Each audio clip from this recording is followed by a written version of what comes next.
I'll show you how to turn Stepic into a note probability generator. Now, Stepic is a software sequencer. If you don't have Stepic but have a different software sequencer, you might still be able to do the same thing. It depends on the functionality, but when I explain how to do it, you'll know if you can do it in your sequencer. If you have a hardware sequencer or a sequencer built into a hardware synthesizer, you might still be able to do this. In fact, I made a video a while back showing exactly how to do this on the Moog Grandmother and Matriarch. So if you are into hardware, you might want to check out that video. Links, of course, in the description. Now, the feature that all sequencers need in order to do this is a random function. That is one which will allow the sequencer to play back the steps in the sequencer in random order. If your sequencer has that, you should be good to go. Now, I don't know everything about every software sequencer or every hardware sequencer or sequencers built into synthesizers. So some sequencers might have a couple of different random playback modes. I really don't know, but I shall mention this when we get into the description with Stepic. So what is a note probability generator? Well, it is a system that plays back notes according to a series of probabilities. Let me give you an example. Let's say you had a sequencer consisting of 10 steps. 10 is a good number for sums. So normally it would play step 1, then step 2, and then step 3, and so on. Now, if you program, let's say you want to create a riff using the notes C, F, and G. So let us say you had a 10-step sequence. The first 5 steps contained the note C. The next 3 steps contained the note G, and the last 2 steps contained the note F. So if these play back in a random fashion, then 5 times out of 10, that's 50%. That's why we did a 10-step sequence. So 50% of the time, it should play a C note. 30% of the time, 3 times out of 10, it will play a G note, and the other 2 times, 20%, it would play an F note. So by programming a sequence in this way, you can determine the probability that each note will be produced. Now, some sequencers, particularly software sequencers such as Stepic, which we'll get to in a second, have a lot of randomization functions, but perhaps not everyone can be set up to do this probability generation thing. But essentially, that is how it's done, and I shall explain exactly how to do it in Stepic.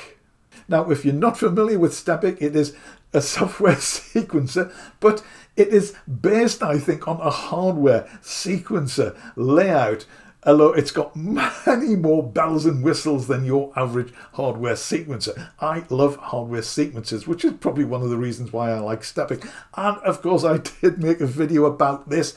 Check it out if you want to know more about it in the description. So let's head over to Stepic and see how to do it.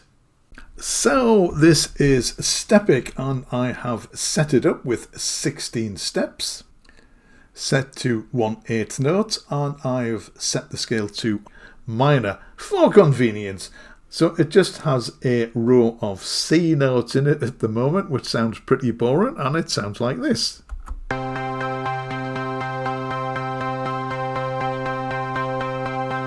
It doesn't get much boring than that. So you can see the sequence is stepping through 1 step at a time. Stop that. Preserve your sanity. So we need to set up note probabilities, which is just the number of times a particular note is likely to occur. Now, I can't actually see these very well with my eyesight if you've seen some of my other videos, so I will just pause the video while I make some adjustments.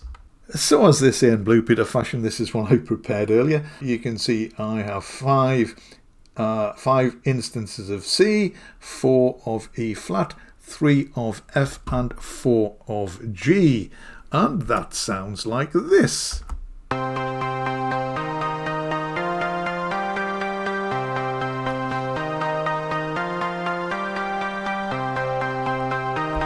which is sort of okay. But here is where the note probability comes in. This is the button you want to click. And we'll start playback.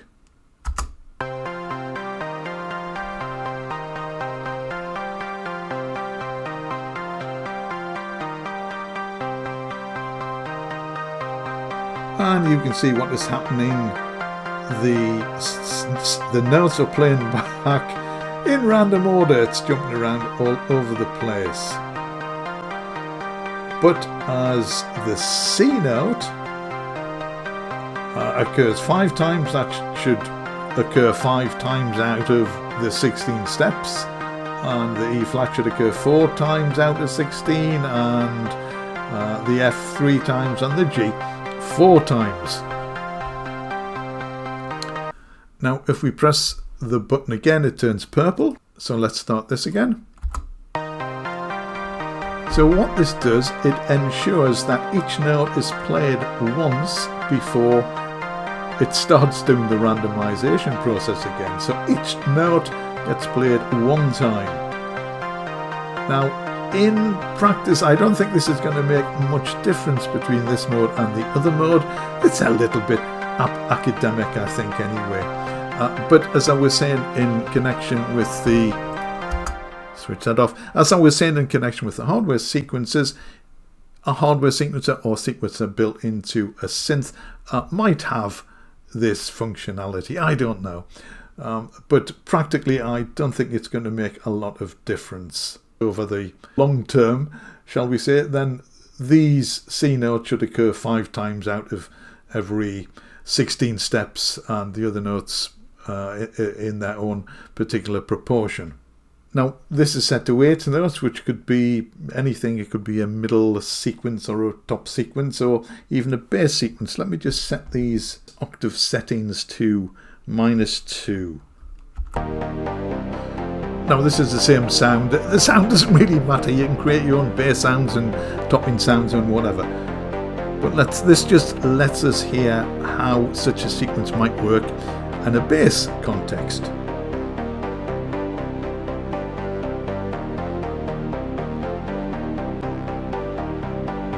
And it's very similar. Each repetition, if you like, is very similar, but it never repeats exactly the same way twice. Well, not for a while. It's unlikely to do so. So pause that. So this just gives you the ability to create more variation and more variety in your bass sequences or topping sequences. So I've reset the octaves and I have changed the step length to 16th notes. Let's have a listen to this. So this is what you might use as a middle sequence or topping sequence. You can mess about with the note values if you like. So one of the things I find particularly useful and interesting is perhaps to set some of these to jump up an octave. And of course there's a random function in Stepic, so you can set them to randomly jump up by an octave, and you can also switch individual notes on and off again, giving them a percentage chance of actually playing or not. And you can also randomize the notes, although that sort of defeats the object of this exercise, but there's no reason why you can't mix and match. So let's just, I haven't made any of these changes, these are just things which you can do, but let me just change some of these notes and we'll see how that affects the pattern.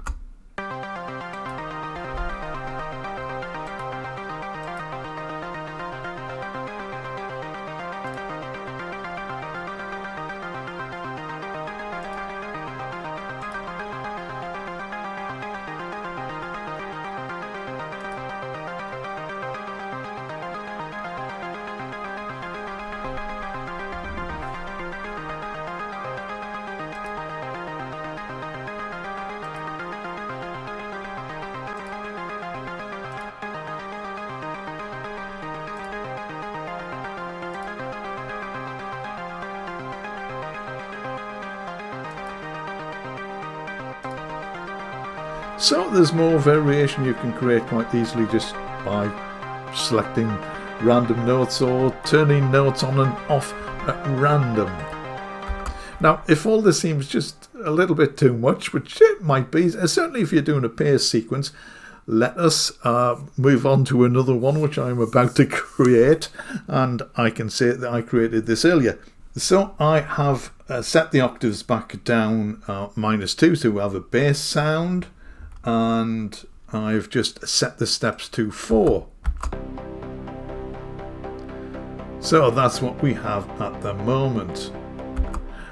So another couple of things you can do with Stepic, again in the spirit of note probability generation. This little keyboard here lets you set specific notes. So although it is set to harmonic minor, we can actually specify the exact notes that the sequence will play. So this is the little tip which I mentioned earlier on. And you may have discovered this yourself if you have gone mad like I have, creating random note probabilities all over the shop. But in this case, generally less is more.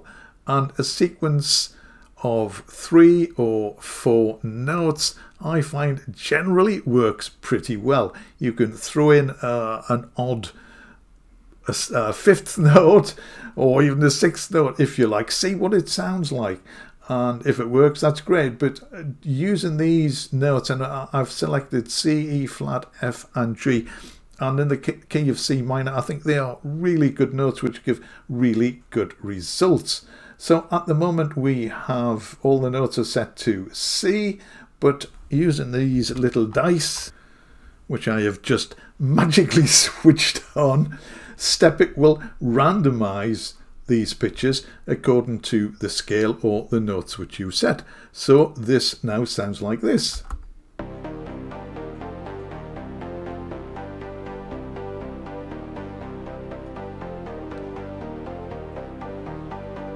So this is randomizing the notes. We're not actually using this. So it's just randomizing the 4 notes. Now you can get a bit more clever if you wish. I have set the number of steps to 6. I have added 2 more C notes, but you will see I have not clicked on the dice to randomize them. So just briefly, what this will do, it will randomize these 4 notes but play 2 Cs.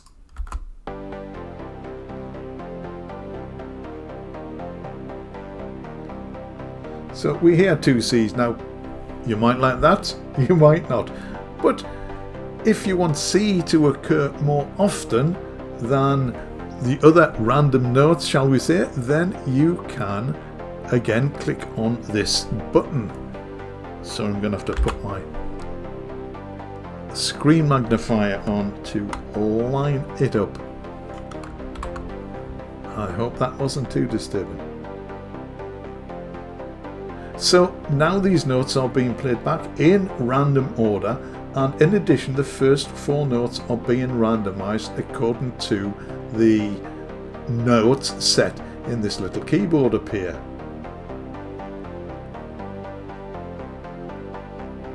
Just have a little listen.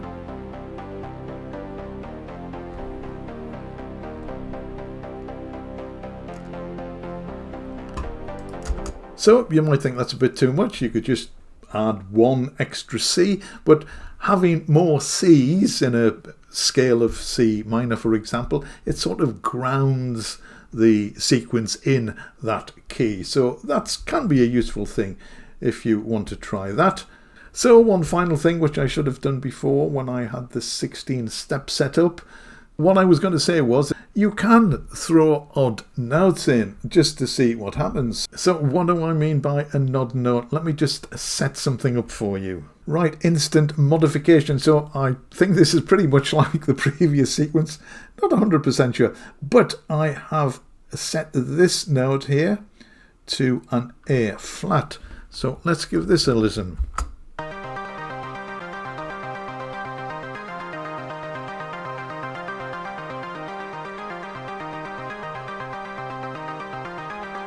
So it just comes in every now and again. I think that's a nice note. I do like this against the other notes. I think this works quite well. And you can experiment with other notes, but again, as I said, I think sometimes less is definitely more, but definitely experiment. And Stepic has a wonderful assortment of random functions for the notes, for the octaves, for all the different settings. So if you have a different software sequencer, you should know whether you'll be able to do this in that or not. I suspect you probably can, but I'm not familiar with any other software sequencers. So this basic principle is what I would call, and I think other people would call, controlled randomness. It's not just firing off a series of random signals willy-nilly. You are controlling just how random these events will be. Now, one thing which I sort of hinted at in the video, but which didn't actually demonstrate, was something which I think is really cool. So I'm just going to explain how to do that. And this was using the octave setting. So you can program it in Stepic in the octave settings, or you could program it in the notes themselves. But create a sequence, a bass sequence, let's say 6 or 8 steps, all on the one note, let's say a C, and then one of the steps, just make one of the steps an octave higher. So when this plays back, if you play it back in random order, you'll get a bub, bub, bub, bub, bub, bub, and every so often it will jump up an octave. So this can be very effective. It's a very cool bass line to put under a track. Anyway, there are tons of stuff you can do with Stepic, and I'm sure other sequences as well, which I hope you've realised.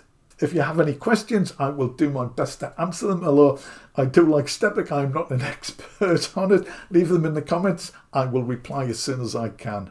Meanwhile, go and experiment, have fun, make some music. Thank you so much for watching. See you again in the next one.